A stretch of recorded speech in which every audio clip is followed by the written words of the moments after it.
Oh my goodness. Hi, I am Rebecca Halliday, aka Miss Reba. We have a literacy crisis. And so many people are wondering how to teach reading. Maybe you're a teacher, maybe you're a parent, and you are really struggling with figuring out how you can unlock this for your students or your kid who is at home not experiencing success. This is a big topic. Reading and the teaching of reading can be very hard, but you can absolutely do this. I am a reading evangelist. I have spent my career of 16 years as a teacher becoming a reading specialist in my community and just obsessed with all things reading instruction. So I've got you. I have helped hundreds of kids learn to read and enjoy the process. And I want to help you do the same because it is so much fun and it's very empowering. And if you're waiting for a system to help your child become a reader and you've been told that they will just wait and see, or you're a teacher who's just floundering trying to figure out how to use UFLI or your program that you've been given, I'm here to demystify it and help you along the way. So this will be a several part series that I break it down into easy terms to understand. And here's what we're going to learn. We are going to understand what is phonics and phonemic awareness. How does that work? What is all the reading jargon? How to teach phonics and reading and how you can support it at home and in the classroom, and how reading is much more than just phonics. So let me be your cheerleader. Let me be your guide on the side to break it down so you don't have to get your master's in reading or try and figure it out on your own. I got you. We can do this. Let's do it together. All right. So the first thing you need to understand is that reading is not natural. Our brains were not designed evolutionary wise to read. We were designed to speak. Babies mimic the speech sounds of their parents, and that starts at a very, very early young age. Babbling babies that say da, da, da, da, ma, ma, ma, ma. That is speech, and that is very natural. Reading was a man-made invention that happened 5,000 years ago where, the Egyptians and the Greeks wrote hieroglyphics on the walls, and then they evolved over time to our alphabet system, right? And so there are these wild symbols that mean nothing to a new reader that are attached to our speech sounds. And that is a very complex thing that our brain has to learn to do. So when we are teaching phonics, we are literally rewiring the brains of our students. What a job. So this is called phonological awareness. This is the first thing that is an indicator that a child may be a struggling reader. We want you to understand what this means without it sounding scary. Phonological awareness sounds scary. It's not. Here's what it is. Word awareness. The dog sat on the cat. The dog sat on the cat. That's 6 words. Can they hear those words in a sentence? Onset and rhyme. B-oat. K-oat. Br-ing. Everything that comes from the vowel and after is the rhyme. Everything that's before the vowel is the onset. Understanding that words can be broken up in this way. Understanding rhyme and alliteration. Things like, can your kid understand that bat and cat rhyme? More importantly, if you said to your child, what rhymes with bug? And they say bat because they're just hearing that first sound, that's our first indicator that maybe their phonological awareness is not where we need it to be. So if you ask your child if they can make a rhyme, so if the word was chunk, can they make a word that rhymes with chunk? And they say bunk, skunk, okay? Not buck, right? Are they hearing unk? Syllables, badminton. Can we break words into syllables? Can your child break their name? Rebecca, river bend. Those are syllables. Can they break words into their natural chunks? Then we get to this last skill of what's called phonemic awareness. So the umbrella term for all of these things just is, can your child hear and manipulate the sounds that are in words? That's what this means.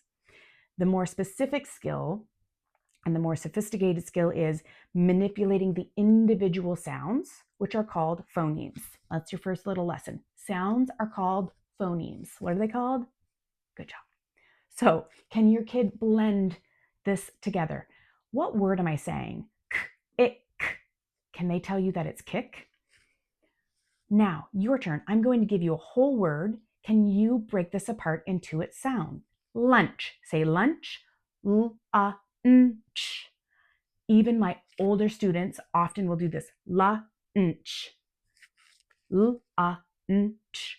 Are they able to hear that there are 4 distinct sounds in lunch? If they can't, that is our first red flag, and you can pull that out in kindergarten.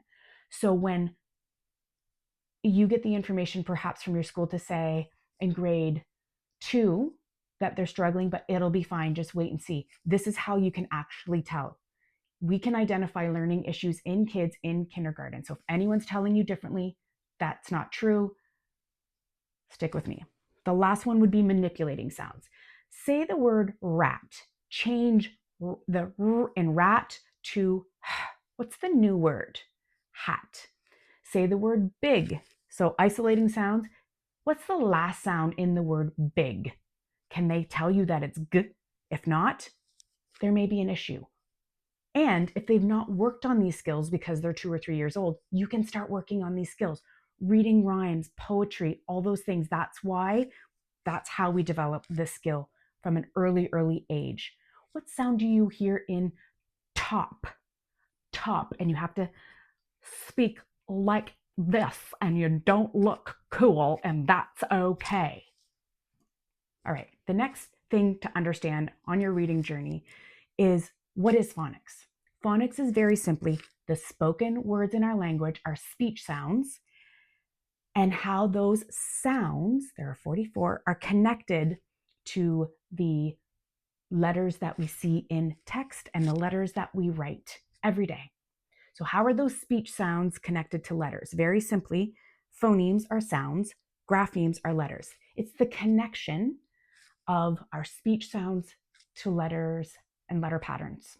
That's what phonics is, but it's a very explicit, direct instruction of getting kids to understand that we really want them to know the sounds before we want them to understand the letters. We still will teach them at the same time, but we want to deprioritize letter names.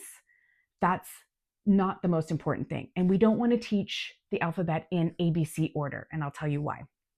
This is the sound eh. We want kids, when they see this symbol, to immediately understand that it's eh, eh. Okay, our short vowel sounds. This is a short vowel sound. Our short vowel sounds make up a lot of our words, so that's why we start here. Or that if they saw M, that they immediately would go because here's what happens. We use letters to spell sounds. Letters are just the symbols that we use to write sounds. So the sounds can be written with 1, 2, 3, or even 4 letters. One sound can be written with 1 to 4 letters. And that blows kids' minds. And I teach this starting in kindergarten, but I also teach this for kids in grade 5, 6, and up, high school kids, because they often forget this. We have consonants and we have vowels. Every word must have a vowel, okay? So this is that system I talked to you about, that hieroglyphics eventually evolved into our alphabet, and we use these symbols to map them to our speech sounds. This is a sophisticated, complicated thing for kids to understand, and we're rewiring their brains from the sounds we say to map them quickly to decoding words, right? Very quickly, they have to do this process, and this is why it matters. If we only taught letter names, they would see this and go P-L-A-Y instead of P-U-A. That's what they're doing. P-U-A. They are blending the sounds. They are not blending the letters, right? Or they would see a D-O-G instead of D-O-G, right? We want them to understand that reading words has everything to do with their sounds. And it's really important that they make that connection. So kind of think of it this way. When kids see this, they know that a pig says oink, but its name is pig, right? That's what we are talking about with letters and sounds, and that's the difference, okay? The sound that a pig makes is oink, but we call it a pig. This is the letter P, we call it P, but it spells the sound P, right? All right, why this matters. This is how the science is very clear all students are going to learn to read. If you've got dyslexic kids in your class, non-dyslexic kids, all kids need this to learn to read. Some kids will learn to read without this. They are the kids that can open books and be read to and just pick it up quite naturally. That is a very rare thing. I think because we just thought we all just learned to read by being read to, that is not true. We had to go through a very specific set of skills to become readers. Some kids will become automatic readers quickly, efficiently, and that's wonderful. But guess what? This same process is an equitable way to reach all readers. English as an additional language, older readers, younger readers. We start with the same scope and sequence of phonics skills, letters, names, sounds, starting blending with CVC. We start with the same with all readers. If you have a kid that unlocks reading early and they become a proficient reader and they don't need the decoding skills, excellent, but that is not the common experience for most. And we need to understand this is an equity issue of teaching reading this way. It is very important to understand also that reading is not just about teaching phonics and not just about decoding. So that's where you're going to join me on my journey. And we are going to go back to, where do we start? Which letters, sounds, and names do we start with? How do we start blending those together? What does that routine look like? So be sure to follow along with me on this journey so you can feel confident and equipped to take this on. Let's channel our inner Mr. Rogers, who removed barriers and made learning accessible.